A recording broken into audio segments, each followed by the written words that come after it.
sniper, a guy who can put out the basketball IQ, but you put a lot of time and effort into your defense, man. Would you say at this point you're kind of underrated as far as the football? Yeah, I'd say so. That's a funny thing about the league, and I think every player that's ever played can attest to this, is like once you're known for something, like it takes a while to undo that. So whoever you are as a rookie or whoever you show yourself to be in a big moment, it takes a while to really unravel. Again, like a lot of the themes of this organization and this team and a bunch of different players, like we're making a lot of really good progress, but we're not there yet. And that's what I would say of my defense. Like I want to be a much better defender than I am now, but I'm a whole hell of a lot better than I was 3 years ago. So super positive on that end. But the exciting part is there's a lot more to uncover. There's a lot more to get better at. So I'm still going to be working to kind of unravel that stigma, that stereotype about me, but by no means where I aim to be. You've been here since last June. Now you're the whole new front office. Kind of behind the scenes, what have you seen that kind of gives you confidence that this team is definitely getting the right way? Yeah, these guys have a plan, and they're super detail-oriented about how they're going to execute it, and they're doing it the right way. The things that matter to you as players, they're helping us take care of the way our families are treated, the way that we operate on a day-to-day, scheduling, even just like the feeling you have when you walk in the building. You would think on a losing team for a whole year, it would feel like, you'd come in here panicked, your heart rate would be up, and you'd be nervous to come into work.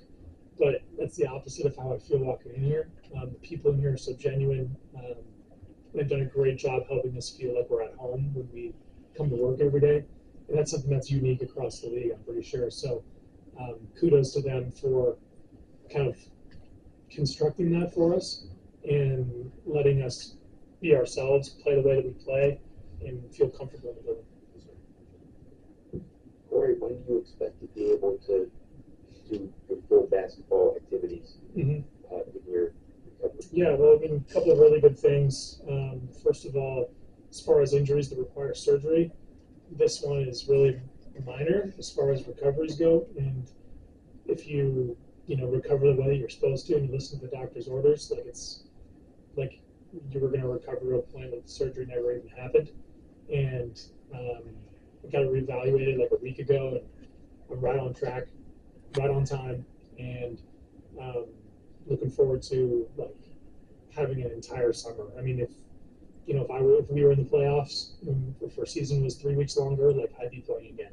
So obviously, there's no season to continue to push for, so I might be a little more cautious considering I have a long runway. But as far as recovery goes and how my thumb feels, everything's right on track, and I'm going to be back to business in a couple of short weeks. What have you learned about BK that you might not have known before over this last season? He really likes adversity, thrives in it, and it takes a unique person to run to challenges, to run to fires, to help put them out instead of running away. And BK has a unique ability to not only do that, but also just like gain energy off of it. There were so many times during the course of the season where, we had 2 16-game losing streaks this year, and on game 11 or 12 of both, he would come into the locker room and look us all in the eyes. He's like, I love this. Like, I love this stuff.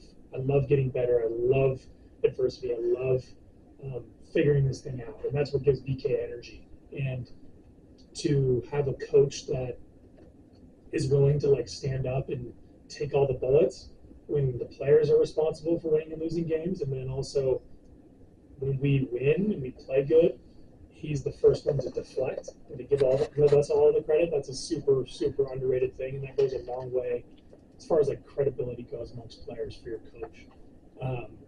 And you saw a glimpse of that last year when he took over, and this year it was going to be put to the test, and he can never blink. So the credit goes to him for leading us in that way and showing us that like the true satisfaction, the true fulfillment you get from basketball comes from like tackling challenges that are really difficult. For us, it was growing and developing and building right habits. It was pushing through losing streaks. It was maintaining a level head through all the stuff that was going on. For a playoff and winning team, it's like, how do I maintain success? How do I get the most out of my guys? How do we stay focused from game to game and be the best we can possibly be? But like, they're both issues you have to solve. So it's just the same thing, dressed in different clothes, and BK stood up to the challenge. We all saw the differences for JP on the court. What did you notice about him off the court? He said that he felt more settled this year. Yeah, you noticed that for sure. Thankfully, Jordan is really consistent as a person off the court. That's one of the things I admire the most about him, is how, with a lot of people in the NBA, you never know what you're going to get when you walk in the door on a given day, but it's never a question with Jordan. He looks settled. He feels settled. He's able to still interact with us, even if, he had bad nights or tough nights or things weren't going his way. And obviously, we all saw the kind of talent that Jordan is on the court, and just the God-given ability that he has to do what he does at a high level, but to be able to back that up with a consistent mindset and a consistent temperament and demeanor is something that you run to and look for as a teammate. And I'm proud of Jordan for that. It's very easy to get sideways, especially with someone that has his, visibility, someone that's in the spotlight as much as he is. But Jordan was consistent all year long. He settled all year long, and I would agree with him 100% on what he said. We saw Bilal guard star players last year, but this year he had more success in those matchups, according to the numbers. What did you notice different about him in that regard, and did you see it up close in practice, like in the way he guarded you this year? Yeah, it was. Well, to touch on your second point first, like, Bilal is always a fun matchup to have in practice. He's known for guarding the team's best player, and a lot of guys that are the best player are on the ball all the time. A lot of isolation situations, a lot of pick and roll, and Bilal's a master at that. But I feel like if he's guarding me or Jordan, we can teach him a thing or two on guarding off the ball as well. So kind of helping Bilal grow his defensive game while I'm flying off the screens and running around and hopefully getting him tired. And those things are just going to make him a better defender down the road. And he's just taken so many strides. I swear to God, he grew 3 inches over the summer, and his wingspan got longer somehow. But the main thing with him is that he's just so much more confident. Like, he steps up to the plate every single time. He stands up to the challenge, and he looks guys dead in the face, and he's going to do everything he can to lock them down. And that's what you need out of a defender, and a guy that's going to be your backbone of your defense. And BC had an amazing year doing that. And if nothing else, like, that's a success. Corey, it seemed like prior to the hand injury, there was an uptick almost in your off-ball movement, trying to create, knowing how much focus the defense was paying to you and Jordan when you were on the floor together. Did you take and make concerted effort in the offseason to up your conditioning so that you could be that constant movement, knowing how important it was going to be for your offense, but as well to the collective as the team? Yeah, 100%. Everybody's got a role in the NBA, and my goal is to be the best conditioned player on the team, no matter who I play for or who our roster is. And I've told this to so many people. I had somebody ask me about it, like actually an opponent asked me about it. I'm not the best athlete in the NBA. Better athlete than you guys think. But if I can keep going and keep my level of athleticism throughout the course of the game and make you tired, all of a sudden we're the same, or I'm a better athlete. And that's where I know I make my money. So that's the goal every summer, is to get better and balance taking care of my body, but also being in the best shape possible. And this year, when you saw that at the end of or back half of the season, it just took me a long time to figure out how to do that in a brand new roster and a brand new system, and felt like everything was new and different. Playing with a lot of young guys who maybe haven't played with a player like me before. That takes a lot of adjusting and getting used to. And when we finally found our rhythm with that is when it started to shine through. The cuts were open. I was getting open shots for other guys. those things are a mark of the offense working, and I'm happy and proud to say that I had a big part in that, just based off of something as simple as running around. So it was really cool to see, and it was really cool to see it come together. How much pride did you take in the work that you put in, especially with how much this organization wants to be a player-centric organization, and the touch points that they have of always making sure there's that line of communication? How big was that for you in being able to take that next step with that type of play, making sure that you were in the best condition you were? I'm extremely proud of that. And my challenge to be the best conditioned player on the team only gets harder when we have 11 other like really hard workers on the team. Like we work our tails off to get better every single day. And so as the challenge grows, you have to grow too. And yeah, like I said, the work shines through, and we're able to kind of find a really good groove. And unfortunately, there were different plans in the cards for me with finishing the season out, but I truly feel like I got better and better month after month this year. And that's something that's really difficult to do, and the consistency of that is one of the hardest skills and one of the most overlooked skills to have in the league. Marcus talks about controlling what you control. You obviously couldn't control the injury, but you can control how you utilize the experience of not being physically on the floor. And I know it's something you have spoken about before, but how much did this one feel different, if at all, especially with the way that the team was taking strides, and then you saw all the work behind the scenes, and now you're getting able to witness it from the sideline of how, okay, this is what we're doing now, this is how I can re-implement myself and get ready for next season. It's just another opportunity, another angle to get better. I mentioned earlier this year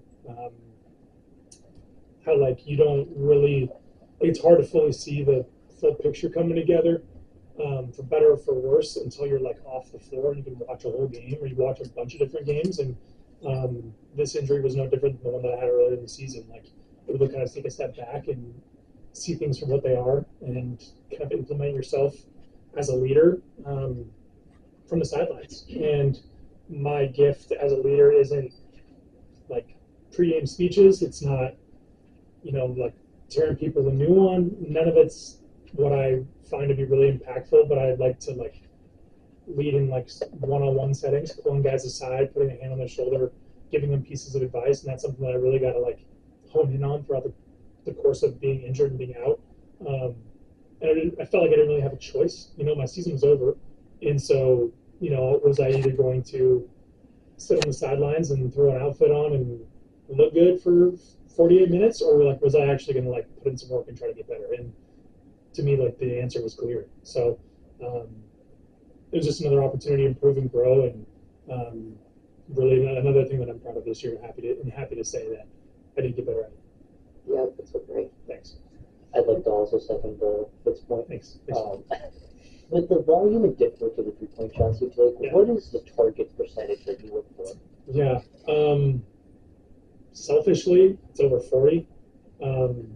This year was funny. It was really funny for me this year because I came in in awesome shape, felt great about my game, and then, like I mentioned, the season didn't get started the way I wanted it to. There was a lot of moving parts, a lot of adjustments, different lineups with young guys who haven't played in the NBA before or trying to find their feet. And that impacts everybody in different ways. Some guys are better at handling it than others, and for me, I wasn't good at handling it for a while. I felt like I bounced back pretty quickly, but like statistically, that month, the first month of the season was like bad enough that a really good rest of the season didn't level it out to where I wanted it to be. I feel like I shot pretty close to 40% from, I don't know, middle of Thanksgiving on. And the beginning part of the season was just like bad enough where it didn't level out to where I needed it to be. So by and large, a really good shooting season, but just a horrible start that I couldn't make up for. And a lot of that has to do with different things. I can point fingers and try to make up excuses of why I didn't shoot so good, and I just did that a few minutes ago. But a lot of it's on me too. So it's another thing to get better at, another thing to reevaluate. I plan on mastering and mastering tougher shots, taking tougher shots, being way more aggressive, hunting threes, and I know that teams are guarding me different now than they ever have, and I saw that firsthand from game to game, and now it's just my job to take it into the next, season and just pick up where I left off rather than having to recover from a hole that's a little too deep. You talk about the organization being detail oriented. Mm-hmm. Is there something they told you in the exit meetings that stands out as far as the details? Yeah, I mean, I don't know, like everything from the way that they're. I mean, I saw a glimpse of it. Just even like in the summertime and the way that they plan, roster organization and coaching and even like trips and scheduling and everything's laid out for us. It makes it really, really easy. You have to be as dumb as a bag of rocks to mess it up as a player. All you gotta do is just look at your phone and your schedule's there and make it happen. And so those little details, even as simple as like scheduling and letting us know of things in advance, or we talk about like scouting reports or anything like that. It's just so like detailed and laid out for us that it just makes it really easy for us players to execute, and that takes a lot of stress off of us, especially when we got things going on in our lives off the court. We can come in and focus, and it's super easy. So they did a good job of helping us handle that. How did the team, like, day-to-day mood and demeanor change after the trade deadline with Kyle and Jonas being traded away, and then you guys kind of? Yeah, I mean, it was really exciting to have fresh faces in. Anytime you get to welcome someone to the family, it's a pretty exciting feeling. And the credit goes to Marcus and Chris, Colby and Jalen, AJ, about coming in and like adopting what we were doing right away. They were able to see the vision, see what we were about, and fit into it seamlessly. And being in Marcus's case, a defensive player of the year, a multiple time, Eastern Conference finalist and finalist, like Chris's case, obviously an NBA champion, multiple time All-Star, like stepping in and into a new role, into a new team after so much success on an individual level is like a very hard thing to do, and those guys did it seamlessly, and they were great teammates, and that's all you can ask for. And you don't know what people are really like behind the scenes across the league. You dap people up after the game, and you say good game and stay healthy, and that's it. You don't know what they're like what they're really about, and a big amount of credit goes to Marcus and Chris specifically for lending knowledge, developing themselves, and being great teammates. It's a really hard balance to find. Those guys did it really, really seamlessly coming to a new team in February. Hey, Corey. Sorry. What can you say about Carrington overall? Like, obviously played every game this season, led rookies in minutes. Game winner yesterday. Just as a fellow guard, what are your overall impressions? Yeah, I mean, I don't know what the balance is between luck and work as far as playing 82 games, as far as injuries goes, but Bob had a lot of both. I don't want to discredit the work that he did. The guy's in there working his tail off every single day, and the ability to be able to play in every game is something that I haven't done yet in my career. It's a goal of every player to do, and to get it done in your first year speaks a lot to his consistency. Bob's a gamer. He's a incredible competitor. He doesn't back down from anybody or anything, and sure, Bob made a ton of mistakes this year. We all do. But the thing that you look for in rookies is the mistakes that you make out of fear and intimidation and timidness, or are you going to be aggressive and attack it and make a mistake while doing that? And the vast majority of those mistakes Bob made this year were because he was being aggressive and because he was taking on challenges. And that mindset that early in your career is, I don't know if it's being young and not knowing any better, or just being that kind of a dog. But Bob had it, and it's been serving well throughout his career, and that's what I'm most impressed by him throughout his rookie year. What players on this team, both in the past and the present, have inspired you the most? That's a good question. I would say one that sticks out to me the most was my rookie year was KCP. His professionalism, the way he attacked the game on both sides of the ball was really inspiring. I would say that the tenacity and the physicality that like Denny brought to games was really inspiring as well. I mean, you can pull a bunch of different inspiring things from a bunch of different players and a handful of teammates who have really made a mark on me. So I mean, I could spend an hour answering those questions, but those two guys specifically are front of the mind.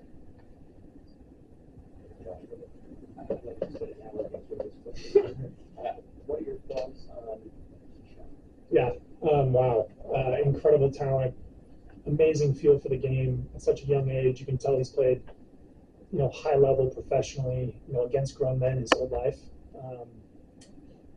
I was really surprised at how well how good of a playmaker he is, and how quickly he could pick that up. I think Keyshawn had a similar year to me as far as a rough start and a better finish, but he never quit shooting. Again, like he attacked shots, he hunted shots. He never turned down an open one, and those are the things that you look for in a true shooter. And so I expect Keyshawn to, be a real threat from behind the line for years to come. But again, with all of these rookies, another thing that I was impressed most about Keyshawn is his willingness to learn and his absorption of information. And then, that's one thing, but then to be able to apply it right away is a whole different skill in itself. And Keyshawn was able to do that. I had the pleasure of watching him grow and get better over the course of the months that we played. And with his size and his talent, his feel, has a chance to really be doing some special things a couple years down the line. And, thankfully, the only person that's going to stop him from doing that is himself. So he's the balls in his court. The blueprint's laid out. He has the ability to go do it. But now it's his opportunity to take ownership of that over the summer and really, truly get better.